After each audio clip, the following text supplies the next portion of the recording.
El país se encuentra hoy en una emergencia en medio de la seguridad social y como organizaciones sociales de trabajadores y pensionados nos corresponde estar al día en cuanto ocurre en el Congreso de la República y las propuestas del Gobierno Nacional, especialmente de parte del Ministerio del Trabajo y del Ministerio de la Salud. Entonces nos hemos convocado el día de hoy con el senador Luis Carlos Avellaneda, quien ha estado de tiempo completo metido en los regímenes y en la metodología, en los debates y en todo lo que corresponde a la salud y pensiones en Colombia, preocupados por la definición de la ley estatutaria y preocupado por el debate que se da siempre, frente a la ley ordinaria.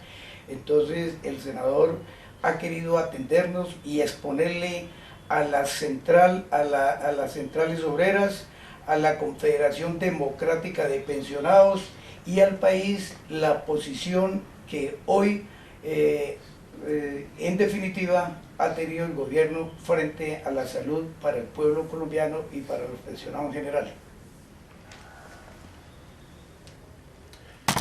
Bueno, digamos en primer lugar para abordar el tema de por qué una ley estatutaria y una ley ordinaria de salud, que el país en general se encuentra frente a una grave crisis en materia de salud. Una crisis que en primer lugar yo la situaría en torno a la crisis del derecho a la salud. Y digo una crisis del derecho porque tanto la Constitución como la Corte Constitucional han entendido que la salud es un derecho humano fundamental y aquí se nos ha vuelto una mercancía. Son palabras propias de la Corte Constitucional la que se lamenta que hayamos mercantilizado un derecho tan importante como el de la salud. En segundo lugar, la salud tiene una crisis de carácter financiero. Manejando 45 billones de pesos que son suficientes para tener una buena salud de los colombianos, la plata no alcanza. Al año pasado, las EPS le estaban adeudando a los prestadores, es decir, a los hospitales, 7.5 billones de pesos y no los tenían al borde de la crisis, al punto que se tuvo que tramitar una reforma para ver cómo auxiliábamos a los hospitales para que ellos no terminaran cerrando los servicios a la población. Pero nuestros hospitales están en una crisis muy grande por falta de camas hospitalarias, porque las camas que existen son de muy pésima calidad, porque en los hospitales no tenemos el número suficiente de médicos, de especialistas, y en general porque hay muchos hospitales que debido a la crisis económica en que lo han colocado las EPS, a veces no hay ni siquiera una casa con los cuales cubrir una herida. Y es la misma población la que tiene que llevar los insumos para que puedan ser atendidos. Y además de esa crisis financiera, de esa crisis de la concepción de la salud, nosotros tenemos una crisis de dirección. Ni el Ministerio, ni la Superintendencia Financiera, ni la Superintendencia de Salud son capaces de colocar las grandes tareas de dirección y de coordinación sobre la salud que le puedan buscar una solución a esos graves problemas. Por eso la Corte Constitucional, la Procuraduría y la Contraloría han instado al Congreso de la República para que profiera una reforma a la salud. Y esa reforma tiene que estar en dos frentes. Una ley estatutaria. ¿Por qué una ley estatutaria?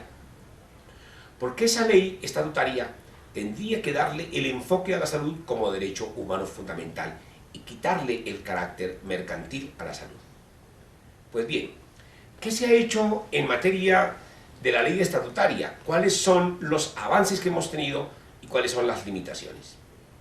Digamos en primer lugar que una cosa importante es que la ley estatutaria vuelve a reconocer la salud como un derecho humano fundamental de carácter autónomo.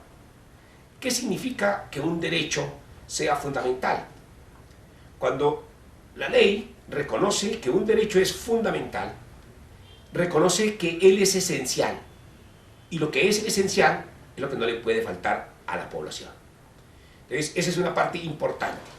Cuando decimos que la salud es derecho humano fundamental autónomo, es porque decimos que no está ni siquiera ligado con el derecho a la vida, sino que por sí mismo la salud es un derecho autónomo, no relacionado, repito, con la salud, aunque tiene su relación, pero no se deriva, su carácter fundamental no se deriva del derecho a la vida, sino de la autonomía misma que tiene la salud como derecho esencial para la población.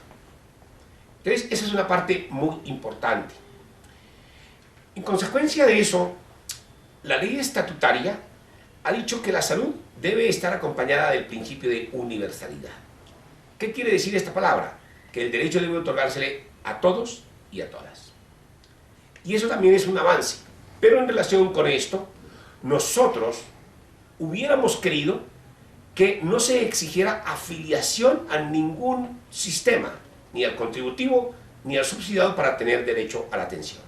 Y lamentablemente, en la ley se va a seguir insistiendo en que hay que demostrar previa afiliación para que se pueda atender.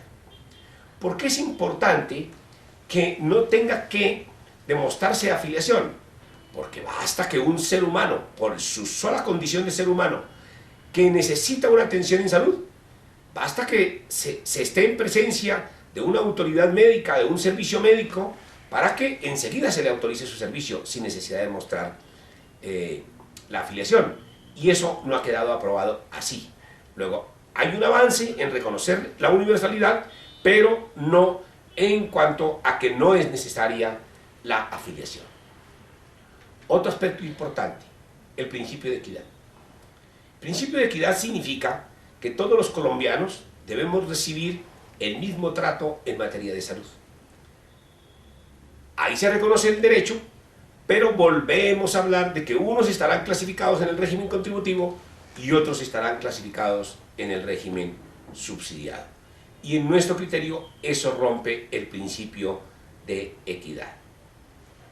En tercer lugar, se habla del principio de accesibilidad, es decir, una característica que debe tener todo servicio que esté relacionado con un derecho fundamental.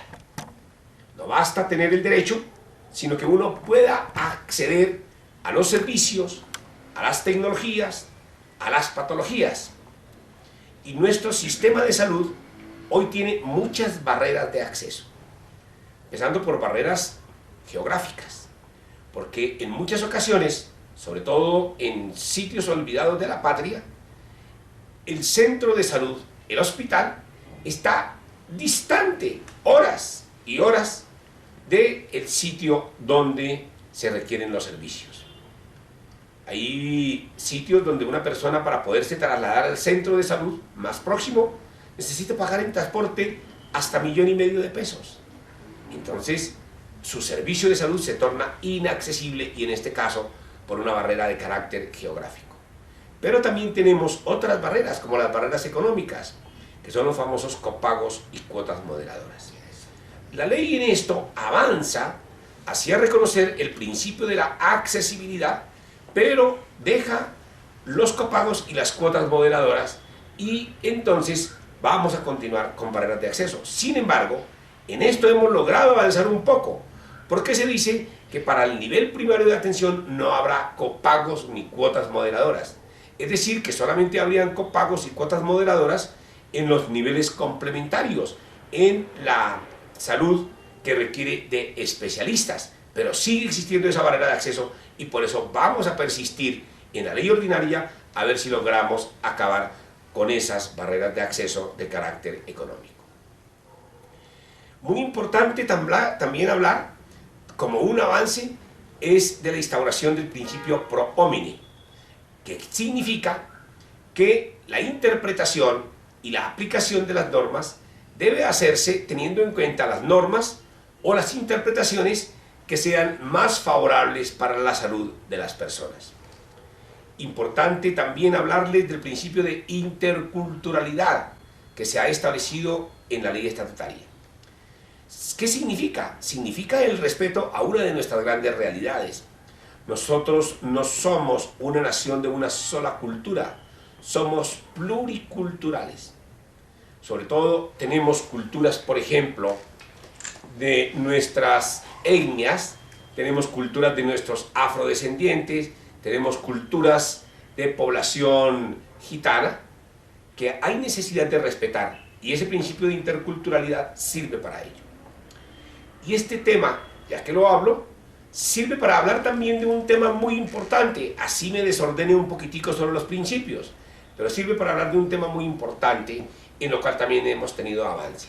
Es sobre el famoso Plan Obligatorio de Servicios. Recordemos todos que hasta el momento, en el marco de la Ley 100 del año 93, a nosotros nos atienden con fundamento en un plan limitado de servicios. Lo que no esté en el plan obligatorio de servicios, en el famoso POS, tanto en servicios como en tecnologías, como en medicamentos, no se le da a la población. Hemos logrado romper esa filosofía del plan limitado de servicios para llegar a una fórmula en la ley estatutaria de que a la población debe dársele lo que ella requiera con necesidad en materia de salud. Y solamente vamos a hablar, o hablaríamos, de acuerdo con el nuevo marco de la nueva ley estatutaria, de unas exclusiones explícitas, es decir, unos criterios para excluir algunas cosas. ¿Qué sería lo que se excluye y en lo que nosotros estamos de acuerdo hasta el momento en lo que se ha construido? Uno, que a la población no se le dé lo que sea meramente cosmético o suntuario. En eso estamos de acuerdo. Dos, que la gente quiera recibir en el exterior un determinado servicio que pueda recibir en el país. Si se puede recibir en el país, hay que recibirlo en el país para evitar mayores gastos.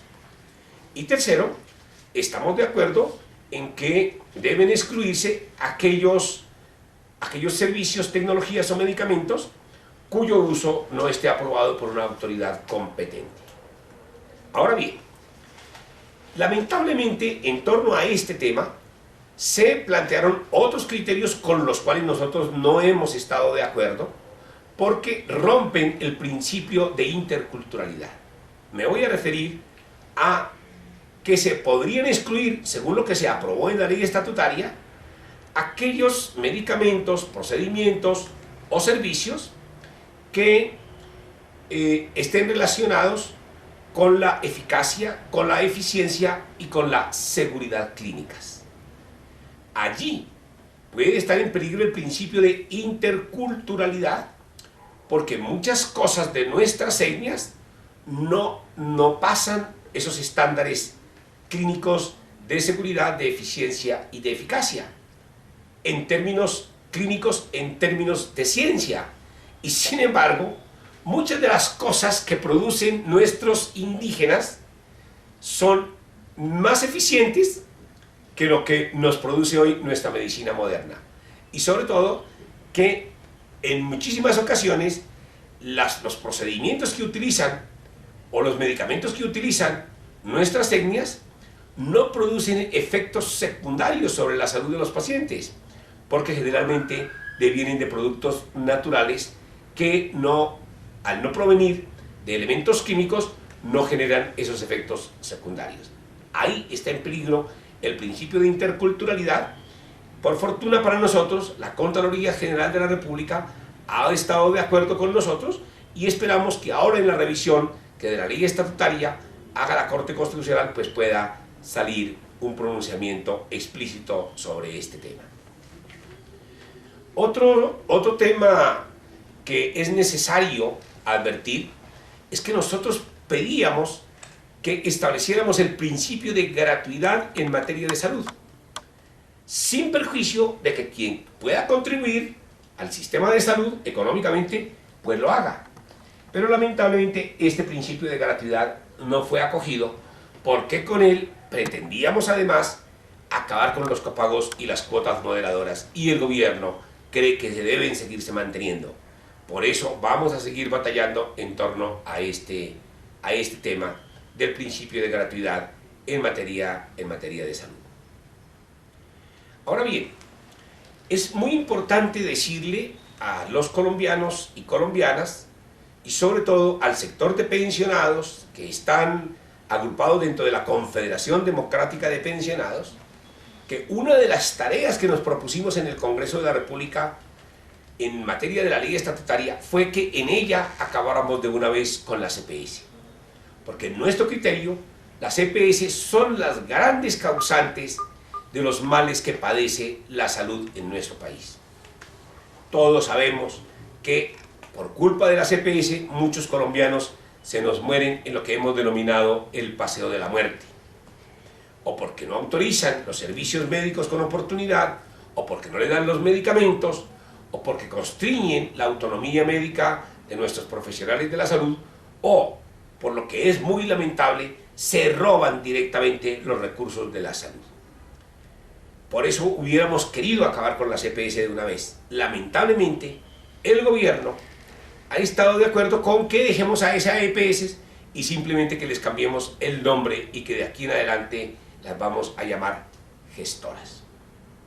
Pero van a ser las mismas EPS con las mismas funciones, y eso creo que es para mí tal vez la noticia más negativa que tenemos hoy para la ciudadanía. Nosotros proclamábamos que acabáramos con las EPS y en consecuencia elimináramos el sistema de aseguramiento privado y pasáramos a un aseguramiento público. Es decir, que las tareas de las EPS sobre afiliación, sobre contratación de los servicios con los prestadores, es decir, con los hospitales y con las clínicas, que la labor de pagarle a los hospitales y a las clínicas, la labor de auditoría, la labor de autorización de servicios, pues se hiciera desde el propio gobierno, y que al país lo dividiéramos en lo que de nosotros hemos denominado en un proyecto de ley que presentamos sobre estatutaria de salud, al país lo dividiéramos en territorios de salud, gobernados por unas autoridades con una visión compleja, es decir, que estuvieran organismos del Estado, representantes de las gobernaciones, de los municipios, del gobierno nacional, pero donde también estuvieran los médicos, donde estuvieran autoridades académicas y sobre todo empoderando mucho a la ciudadanía para que la ciudadanía nos ayude a mirar cómo orientar la salud en el país, cómo vigilar la aplicación de las políticas en salud, cómo controlar los recursos de la salud para que no se lo roben los personajes nefastos que hemos tenido en materia de salud. Esta idea general no fue aceptada por el gobierno nacional y por eso el gobierno dice que debemos dejar a las EPS como gestoras y lamentablemente las van a dejar con intermediación financiera, auditando y pagando a las prestadoras. Esa es, digamos, la parte lamentable, porque teóricamente hemos tenido unos avances, algunos pocos avances, pero lamentablemente al dejar las EPS, pues vamos a decir, como diría el pueblo, el quesito se lo vamos a seguir dejando a los ratones, para que esos ratones que en salud se llaman EPS, se sigan robando, se sigan comiendo la plata de la salud de los colombianos. Ahora sí yo quiero que nuestros amigos de la Junta Directiva de la Confederación Democrática de Pensionados, que han estado interesados en que hagamos esta grabación, pues hagan algunas preguntas, con eso complementamos la intervención. Senador, el tema de la sostenibilidad fiscal, de la regla fiscal dentro de la ley estatutaria, ¿cómo queda? Y frente al acto legislativo que le dio nacimiento a esa regla fiscal, partiendo de la base de que la regla fiscal nace diciendo que en ningún momento afecta un derecho fundamental o puede afectar un derecho fundamental. ¿Cómo se logró compaginar esa contradicción? Bueno, digamos que en un principio teníamos una redacción que a mí me gustaba mucho más, y es que en el principio de sostenibilidad se decía que el gobierno debería aportar los recursos que fueran indispensables para hacer sostenible el sistema de salud. Esa era la fórmula que teníamos. Esa misma fórmula se vuelve a plantear diciendo que de todas maneras el sistema de salud deberá ser sostenible fiscalmente de conformidad con las normas constitucionales. Bien. ¿Para dónde va el gobierno? El gobierno va creyendo que la orientación del acto legislativo es que nosotros podemos recortar el derecho humano fundamental a la salud. Y si es eso lo que llegara a prosperar en una interpretación, eso sería grave. Porque entonces el derecho a la salud quedaría recortado conforme a las necesidades fiscales del país. Pero yo debo recordar que en el acto legislativo 3 de 2011, que es el acto legislativo relativo a la sostenibilidad fiscal, se dijo en un parágrafo que ninguna autoridad legislativa, jurisdiccional o de la rama ejecutiva podrán menguar los derechos fundamentales de la población, invocando el principio de sostenibilidad fiscal.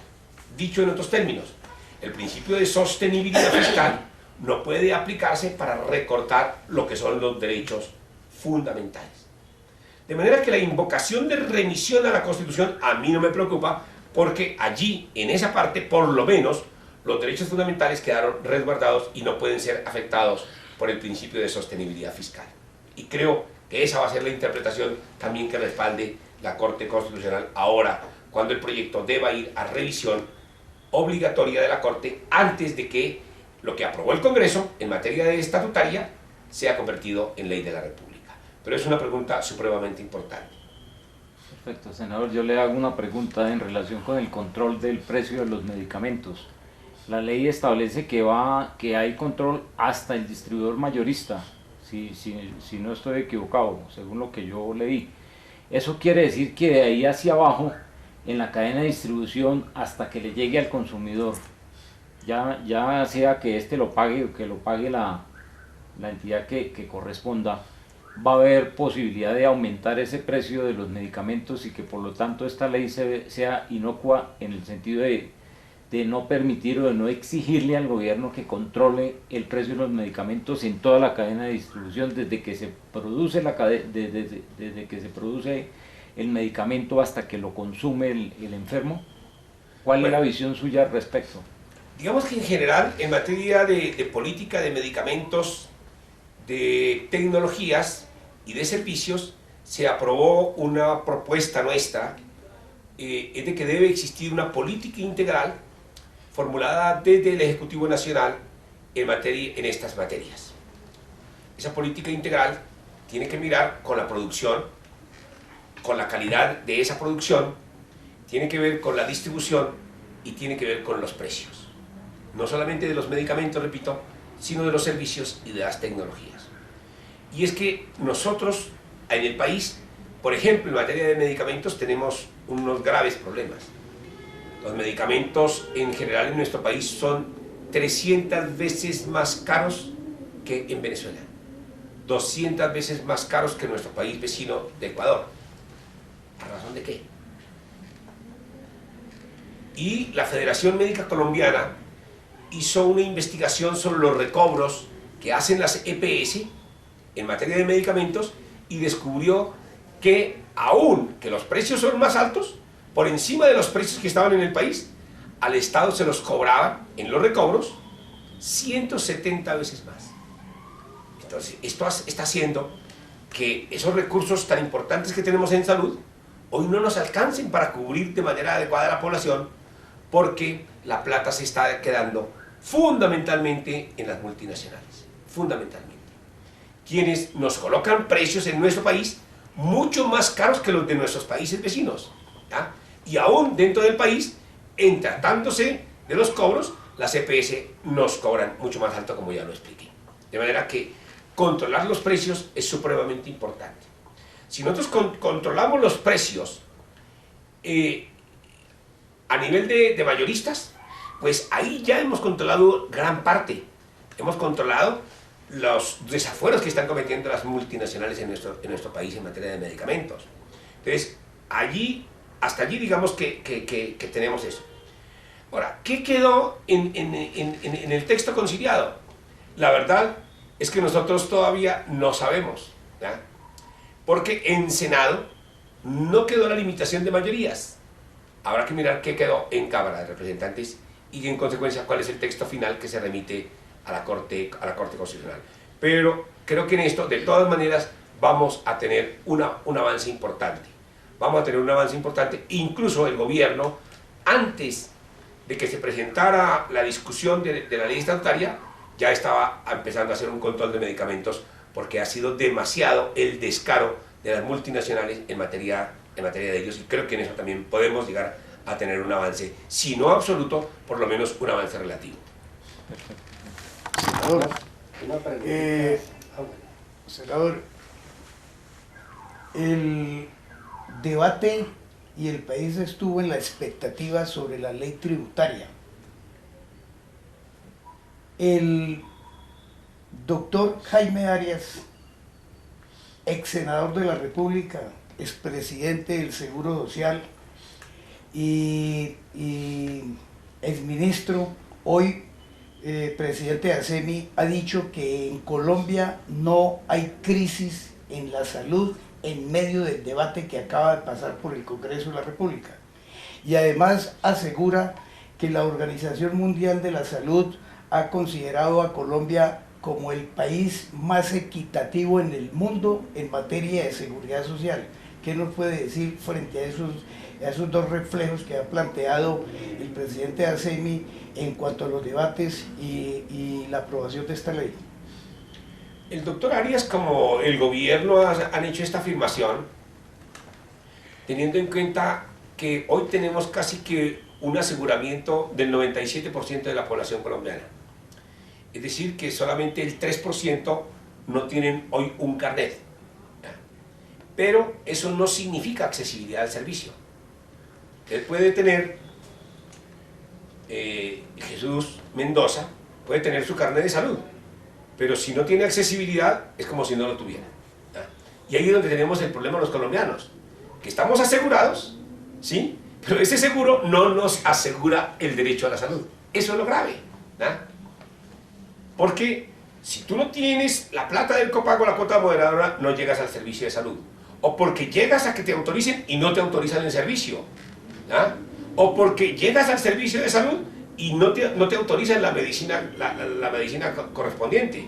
De manera que eso es como tener mamá, pero tenerla muerta, ¿ya? Por decir algo. Yo creo que el gobierno está equivocado en eso, y por eso la ley tiene que generar profundos cambios en esa materia. Senador. No, para una preguntita. Senador, bueno, le quería preguntar si en esas reformas se acabó el FOSIGA, porque es el FOSIGA el que recibe la totalidad de la plata. Otra cosa es que el FOSIGA es que le gira a las EPS por los 80.000 pesos por cada socio para que lo atiendan a él y atiendan a sus beneficiarios. Parece que en ese debate se estaba hablando de crear otro fondo, entonces yo le quería preguntar a los honorables senadores si se acaba el FOSIGA, no más. Pues hasta el momento la idea es acabar con el FOSIGA. Listo. Y quedaríamos con una nueva entidad, una nueva entidad financiera, pero lamentablemente esa entidad financiera no nos sirve si la plata se la vamos a seguir dejando a las EPS llamadas gestoras. Entonces ahí no podemos alegrarnos, ¿ah? Porque sí se va a crear un nuevo ente que va a reemplazar al FOSIGA, pero si ese ente fuera el que recaudara y pagara directamente a los hospitales, pues está muy bien, pero le vamos a seguir dejando la plata a las EPS, y eso sigue siendo dramático para la salud de los colombianos. Es decir, que en el fondo, por esa situación de las EPS que se van a llamar gestoras, prácticamente no vamos a seguir siendo nada, porque repito lo que dije anteriormente, le vamos a seguir dejando el queso a los ratones. Senador, frente a ese tema que tenía que ver con la pregunta que quería formularle, el manejo de los recursos y la constitución de la entidad financiera captadora y afiliadora son temas que quedaron diferidos para la ley ordinaria, o de una vez se han sentado principios que permita decir que ya están delineados de manera avanzada en la estatutaria. Digamos que en la estatutaria no se pudo avanzar mucho sobre el nuevo modelo de salud, y eso queda diferido a la ordinaria. La ordinaria ya va aprobada en primer debate en la Comisión Séptima Constitucional del Senado. vamos para el segundo debate. Y ahí es donde yo quisiera llamar la atención de todos los pensionados del país, ¿ya? Son los pensionados los que más dramáticamente están sintiendo los rigores del mal modelo de salud que tiene la Ley 100 de 1993. Luego los pensionados serían los primeros que deberían estar acompañándonos en la tarea de ver cómo derogamos esa Ley 100 y establecemos un nuevo modelo de salud. De verdad que hago el llamado de atención para que todas las asociaciones de pensionados, todas las organizaciones de pensionados, ¿ya?, alrededor de la Confederación Democrática de Pensionados, nos estén acompañando, estén enviando mensajes al Congreso de la República sobre las ideas que tienen sobre cómo debe quedar ese nuevo modelo de salud. Porque ahí todavía tenemos mucho que hacer. Es decir, todavía podemos derrotar el tema de las EPS, que son el principal factor de perturbación de la salud de los colombianos. Muy bien, senador. Senador, una pregunta sobre el tema de los médicos y paramédicos y personal que trabaja en el sector de la salud. ¿Esta ley estatutaria los protege aún más de lo que leyes anteriores habían intentado protegerlos?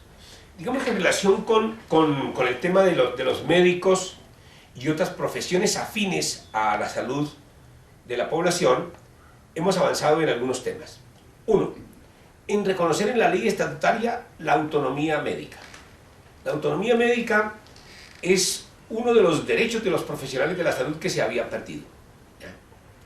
Entonces, por eso, avanzar en la eliminación del plan limitado de servicios, compaginadamente con el reconocimiento de la autonomía médica, eso es un avance importante. Porque de nada sirve que nosotros digamos por acá que los médicos tienen autonomía en el establecimiento de la patología de su paciente, en el método de su curación o en la prescripción de medicamentos, servicios o tecnologías, si por otro lado ese médico tiene que sujetarse a un plan limitado de servicios. Por eso, repito, es muy importante que eliminemos la concepción de plan limitado de servicios o plan obligatorio de servicios con el tema de la autonomía médica, y en eso hemos tenido un avance con las limitaciones que también ya planteé anteriormente. Entonces, por un lado, eso es muy importante porque eso va a redundar en últimas en beneficio de la población y del saber científico. El médico ya no va a estar limitado por ese plan, sino por su conocimiento científico y su criterio ético. Y esperamos que los médicos tampoco se desborden a cometer fechorías, porque hay algunos médicos que entonces se podrán dedicar a desbordarse prescribiendo, formulando, y eso tampoco es la idea. En eso ha habido un avance. Pero otro avance importante es en el reconocimiento de las condiciones de dignidad y de justicia en sus relaciones laborales. Y esta es una cosa importante, Gustavo, en su pregunta, ¿ya? Porque ese tema de dignidad y de justicia que ha quedado en la ley estatutaria, en las relaciones laborales con los médicos y con todo el personal que tiene que atender la salud de los colombianos, es un tema importantísimo. Todos sabemos que la intermediación laboral de falsas cooperativas de trabajo asociado habían inundado el tema de la salud. Y a través de esas falsas cooperativas de trabajo asociado estaban vulnerando los derechos de los trabajadores de la salud. Entonces, ahí se sientan unos principios importantes para ver cómo rodeamos de condiciones dignas y justas estas relaciones laborales. Para ir redondeando, senador, un poquito el tema, un vacío pequeñito. Se habla mucho de la participación social dentro de la definición teórica de principios que van a regir este derecho fundamental. Concretamente en la parte del mecanismo para definir el régimen de exclusiones, también se habla de la participación social.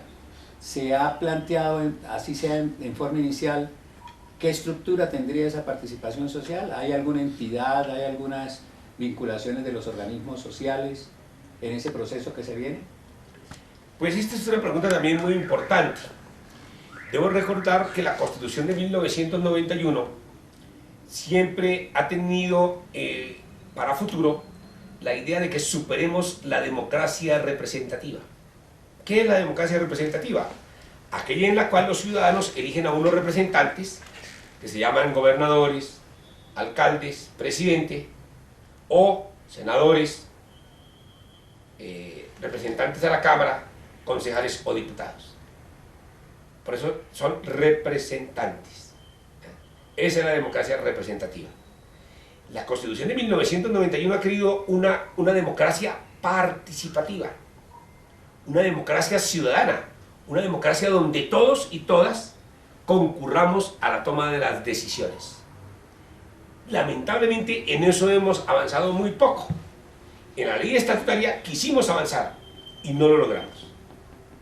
Nosotros teníamos una formulación sobre la participación ciudadana y era que las decisiones democráticamente adoptadas con presencia de las autoridades debían ser vinculantes, es decir, obligatorias para el Estado. Esa era la fórmula que se había aprobado en los primeros debates. En los debates que hicimos en las comisiones primeras constitucionales, tanto de Senado como de Cámara. Lamentablemente, y por iniciativa del gobierno, en la plenaria del Senado se tumbó esa fórmula que nosotros habíamos propuesto y se le quitó el carácter vinculante a la participación ciudadana. O sea que la participación ciudadana, para decirlo con una palabra, va a ser una participación de papel, que va a ser escuchada, ¿sí? Pero simplemente escuchada, ¿no? No va a tener ese carácter obligatorio, no va a tener ese carácter vinculante, ¿ya? Democracia de papel, participación de papel, no en la realidad, ¿ya? Ojalá la Corte Constitucional, al revisar, sabiendo la importancia de la democracia participativa, le dé una orden al Congreso para que revise ese tema y pudiéramos avanzar hacia la construcción de una democracia más participativa. Pero muy importante su pregunta. Ahora, nosotros en la propuesta de ley ordinaria que tenemos, sí queremos avanzar mucho en la participación de la ciudadanía. Por eso casi que colocamos una paridad entre quienes representan a los ciudadanos y quienes representan a las autoridades. Casi que es. Pero no creo que vayamos a poder tampoco avanzar. Deberíamos avanzar más en ese terreno para devolverle el poder a la ciudadanía. Senador, un último mensaje entonces para el gremio pensional en relación con este tema. Con el tema de la salud que hay que estar muy pendientes en el próximo semestre porque, como diría alguna frase famosa, el problema está en los detalles. En los detalles es donde se mete el diablo, ¿ya? Y los detalles lo va a hacer la ley ordinaria de la salud. Entonces, hay que estar muy pendientes ahí. Entonces, mucha participación de los pensionados, mucha movilización, hay que estar atentos a la movilización y sobre todo dejarlos muy alertas sobre el tema de las pensiones. Recuerden, los pensionados, que en la ley ordinaria de salud, en donde nos vamos a jugar un tema muy importante, y es cómo es la cotización de los pensionados en el sistema de salud. En el proyecto nuestro de ley ordinaria de salud, nosotros estamos proclamando que los pensionados no se les haga ningún descuento, ¿ya? Porque el valor de sus pensiones, en la inmensa mayoría de ellos, no tienen capacidad para poder pagar ese porcentaje que hoy están pagando, que en unos casos es el 4% y en otros casos es el 8% y en otros casos es el 12%. Generalmente es el 12%. Generalmente el 12%. Nosotros estamos pidiendo que, dada la situación en que se encuentran nuestros pensionados, a nuestros pensionados no se les haga ese descuento. Muy bien. Senador, la representación de los órganos de representación en la salud, como existía en el Consejo Nacional de la Seguridad Social o en la CRES, que ha desaparecido, donde no hay representación de los trabajadores ni de los pensionados, ¿en la ley ordinaria entraría el tema para la discusión? Sí, sí va a entrar, entonces ahí tenemos que estar, tenemos que estar muy presentes para ver cómo es que va a quedar esa representación.